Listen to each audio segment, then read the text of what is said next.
এই মুহূৰ্তত অসমৰ প্ৰত্যেকগৰাকী জনতালৈ দিবলৈ ওলাইছো ডাঙৰ খবৰ। আজি হৈছে 1 ডিচেম্বৰ।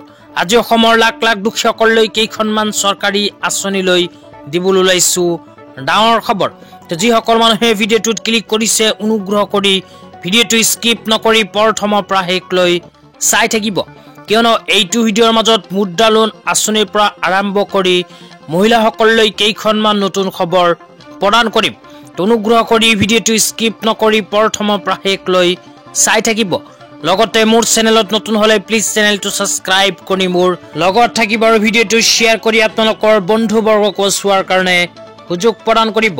তো বলক ভিডিঅ'টো আৰম্ভ কৰি আজি প্ৰথমটো গুৰুত্বপূৰ্ণ খবৰৰ বিষয়ে বিস্তাৰিত জানি লওক। আজি প্ৰথমটো গুৰুত্বপূৰ্ণ খবৰ হ'ল প্ৰধানমন্ত্ৰী মুদ্ৰা লোন আঁচনিলৈ। এইখন আঁচনিত কোনবোৰ মানুহে আবেদন কৰিব পাৰিব, ক'ত গৈ আবেদন কৰিব লাগিব, কি প্ৰমাণ পত্ৰৰ প্ৰয়োজন হ'ব, সবিশেষ আপোনালোকক জনাই আছো। অনুগ্ৰহ কৰি ভিডিঅ'টো স্কিপ নকৰি চাই থাকিব। তো প্ৰথমে আপোনালোকক আঁচনিখনৰ বিষয়ে বিতংভাৱে জনাই আছো। তো প্ৰধানমন্ত্ৰী মুদ্ৰা আঁচনিখন ভাৰত চৰকাৰে ঘোষণা কৰিছে। এইখন হ'ল ভাৰত চৰকাৰৰ ঘোষণা কৰা এখন বিশেষ আঁচনি। এইখন আঁচনিৰ জৰিয়তে যিসকল মানুহে ব্যৱসায় কৰে বা যিসকল মানুহৰ নিজা কোনো কোম্পানী আছে, সেইসকল মানুহে নিজৰ ব্যৱসায় বা নিজৰ কোম্পানী বা নিজৰ এণ্টাৰপ্ৰাইজখন আগবঢ়াই লৈ যাব বিচাৰে, সেইসকল মানুহে মুদ্ৰা লোন আঁচনিৰ অধীনত ল'ব পাৰিব লোন। তো ভাৰত চৰকাৰে 10 লাখ টকা পৰ্যন্ত এইখন আঁচনিৰ জৰিয়তে লোন প্ৰদান কৰিব। তো আপোনালোকে যদি নিজৰ ব্যৱসায়খন বা নিজৰ কোম্পানী বা নিজৰ এণ্টাৰপ্ৰাইজখন আগবঢ়াই লৈ যাব বিচাৰে, তেন্তে এই আঁচনিৰ জৰিয়তে 10 লাখ টকা পৰ্যন্ত লোন ল'ব পাৰিব। তো কোনবোৰ মানুহে ল'ব পাৰিব এতিয়া আপোনালোকক জনাইছোঁ, আৰু কেনেকৈ প্ৰদান কৰিব সেয়াও জনাই দিম। তো অনুগ্ৰহ কৰি ভিডিঅ'টো স্কিপ নকৰি চাই থাকিব। তেতিয়া আপোনালোকক জনাইছোঁ আঁচনিখনত আবেদন কৰাৰ পিছত লোনখিনি আপোনালোকে কেনেকৈ লাভ কৰিব। এই বিষয়ত কোৱা হৈছে the scheme has been classified under 3 category as Shishu, Kishor and Tarun to signify the stage of growth, development and funding needs of the beneficiary micro' unit entrepreneur. তো আপোনালোকে যদি PM মুদ্ৰা আঁচনিত আবেদন কৰে তেন্তে 3টা কেটেগৰীত আপোনালোকক প্ৰদান কৰিব লোন। তো প্ৰথম কেটেগৰীটো হ'ল শিশু, দ্বিতীয় কেটেগৰীটো হ'ল কিশোৰ আৰু তৃতীয় কেটেগৰীটো হ'ল তৰুণ। তো যিসকল মানুহে শিশু কেটেগৰীত আবেদন কৰিব সেইসকল মানুহক সৰ্বোচ্চ 50,000 টকা পৰ্যন্ত লোন প্ৰদান কৰিব। তাৰপিছত 2 নম্বৰত কোৱা হৈছে কিশোৰ। তো যিসকলে কিশোৰ কেটেগৰীত আবেদন কৰিব সেইসকলক ভাৰত চৰকাৰে 50,000 টকাৰ পৰা আৰম্ভ কৰি 5 লাখ টকা পৰ্যন্ত লোন প্ৰদান কৰিব। তাৰপিছত 3 নম্বৰ কেটেগৰীটো হ'ল তৰুণ। তো যিসকলে তৰুণ কেটেগৰীত আবেদন কৰিব সেইসকলক 5 লাখ টকাৰ পৰা আৰম্ভ কৰি 10 লাখ টকা পৰ্যন্ত প্ৰদান কৰিব। এতিয়া আপোনালোকক জনাইছোঁ আঁচনিখনত আবেদন কৰাৰ বাবে কোনবোৰে যোগ্য।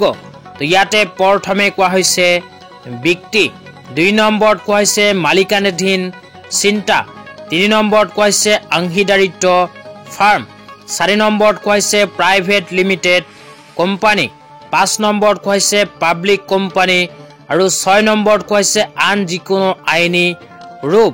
এইবোৰ কোম্পানী বা ব্যক্তিগতভাৱে যদি আপুনি কোনো ব্যৱসায়ৰ লগত জড়িত হৈ আছে তেন্তে মুদ্ৰা লোন আঁচনিত কৰিব পাৰিব আবেদন। তেতিয়া আপোনালোকক জনাইছোঁ সাধাৰণতে এইখন আঁচনিত আবেদন কৰাৰ বাবে কি প্ৰমাণ পত্ৰ আপোনালোকৰ প্ৰয়োজন হ'ব পাৰে। তো প্ৰমাণ পত্ৰৰ ভিতৰত ইয়াতে প্ৰথমে কোৱা হৈছে পৰিচয়ৰ প্ৰমাণ পত্ৰ।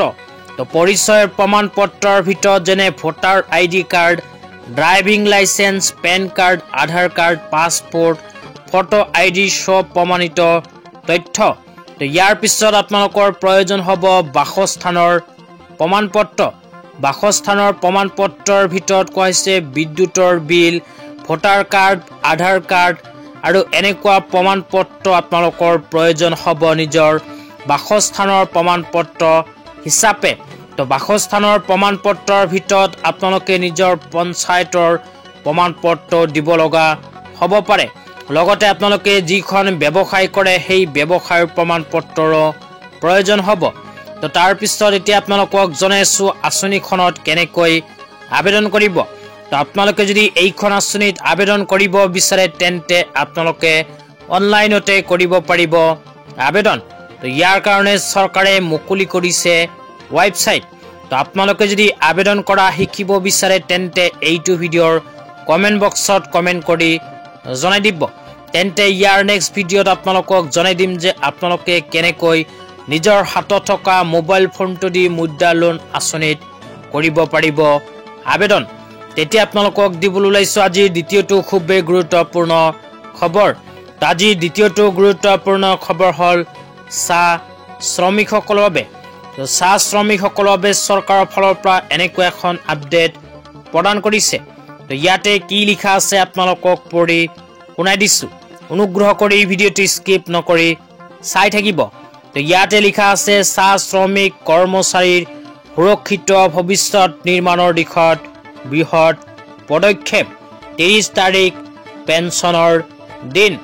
অসম চৰকাৰে এতিয়াৰ পৰা প্ৰতি মাহৰ 30 তাৰিখটো চাহ শ্ৰমিকসকলৰ বাবে পেঞ্চনৰ দিন হিচাপে ঘোষণা কৰিছে। তো প্ৰতি মাহৰ 30 তাৰিখতেই কিন্তু চাহ কৰ্মচাৰীসকলে লাভ কৰিব পেঞ্চন। ইতিমধ্যে যোৱাকালি অসম চৰকাৰে 60,001 গৰাকী হিতাধিকাৰীক প্ৰদান কৰিছে টকা। তাৰ পিছত কোৱা হৈছে অসম চৰকাৰে ইয়াৰ বাবে প্ৰতি মাহত 26.17 কোটি টকা ধাৰ্য কৰিছে। আৰু চাহ শ্ৰমিকসকলৰ বাবে ইয়াতে কোৱা হৈছে পৰিয়াল পেঞ্চন, সাধাৰণ পেঞ্চন। তো চাহ শ্ৰমিকসকলে পৰিয়াল পেঞ্চন আৰু সাধাৰণ পেঞ্চন এতিয়াৰ পৰা প্ৰতি মাহৰ 30 তাৰিখে লাভ কৰিব। তো আপোনালোকে যদি পেঞ্চন পাই আছে তেন্তে এইটো ভিডিঅ'ৰ কমেণ্ট বক্সত কমেণ্ট কৰি জনাই দিব। তো এতিয়া আপোনালোকক দিবলৈ ওলাইছো আজি তৃতীয়টো খুবেই গুৰুত্বপূৰ্ণ খবৰ। অনুগ্ৰহ কৰি ভিডিঅ'টো স্কিপ নকৰি প্ৰথমৰ পৰা শেষলৈ চাই থাকিব। আজি তৃতীয়টো গুৰুত্বপূৰ্ণ খবৰ হ'ল প্ৰধানমন্ত্ৰী বিশ্বকৰ্মা আঁচনিলৈ। তো আপোনালোকে মোবাইল স্ক্ৰীনত চাব পাৰিছে প্ৰধানমন্ত্ৰী বিশ্বকৰ্মা আঁচনিলৈ এনেকুৱা এখন আপডেট ইতিমধ্যে আমাৰ হাতত আহি পৰিছে। তো ভাৰত চৰকাৰে প্ৰধানমন্ত্ৰী বিশ্বকৰ্মা আঁচনিটো ঘোষণা কৰা 1 বছৰ হৈ গৈছে। 1 বছৰৰ ভিতৰত ইতিমধ্যে 20 লাখ মানুহে প্ৰধানমন্ত্ৰী বিশ্বকৰ্মা আঁচনিত কৰিছে আবেদন। তো আবেদন কৰাৰ পিছত ভাৰত চৰকাৰে 1400 কোটি টকাৰ লোন প্ৰদান কৰিছে প্ৰধানমন্ত্ৰী বিশ্বকৰ্মা আঁচনিৰ হিতাধিকাৰীসকলক। লগতে যিসকল হিতাধিকাৰীয়ে এইখন আঁচনিত আবেদন কৰিছে সেইসকল হিতাধিকাৰীক ভাৰত চৰকাৰে নিজৰ ব্যৱসায়খন বা নিজৰ কামখন আগবঢ়াবলৈ মেচিনাৰী কিনিবৰ বাবে কিন্তু 15,000 টকা প্ৰদান কৰিছে। তো আপোনালোকে যদি এতিয়ালৈকে প্ৰধানমন্ত্ৰী বিশ্বকৰ্মা আঁচনিৰ টকা পোৱা নাই তেন্তে এইটো ভিডিঅ'ৰ কমেণ্ট বক্সত কমেণ্ট কৰি জনাই দিব। তেতিয়া আপোনালোকক দিবলৈ ওলাইছো আজি চতুৰ্থটো খুবেই গুৰুত্বপূৰ্ণ খবৰ। তো আজি চতুৰ্থটো গুৰুত্বপূৰ্ণ খবৰ হ'ল আত্মসহায়ক গোটৰ মহিলাসকলৰ বাবে। তো যিসকল আত্মসহায়ক গোটৰ মহিলাসকলে 10,000 টকা পোৱাৰ বাবে মুখ্যমন্ত্ৰী মহিলা উদ্যমিতা অভিযান আঁচনিৰ ফৰ্ম ফিল-আপ কৰি জমা দিছিল সেইসকল আত্মসহায়ক গোটৰ মহিলাসকলক 10,000 টকা প্ৰদানক লৈ অসমৰ মুখ্যমন্ত্ৰী ডাঙৰীয়াই ডিষ্ট্ৰিক্ট কমিশ্যনাৰসকলৰ সৈতে এখন ভিডিঅ' কনফাৰেন্সত বিশেষ মিটিঙৰ আয়োজন কৰিছিল। তো সেই মিটিঙত গ্ৰহণ কৰা সিদ্ধান্ত অনুযায়ী অতি শীঘ্ৰেই আত্মসহায়ক গোটৰ মহিলাৰ বেংক একাউণ্টত সোমাই যাব 10,000 টকা। তো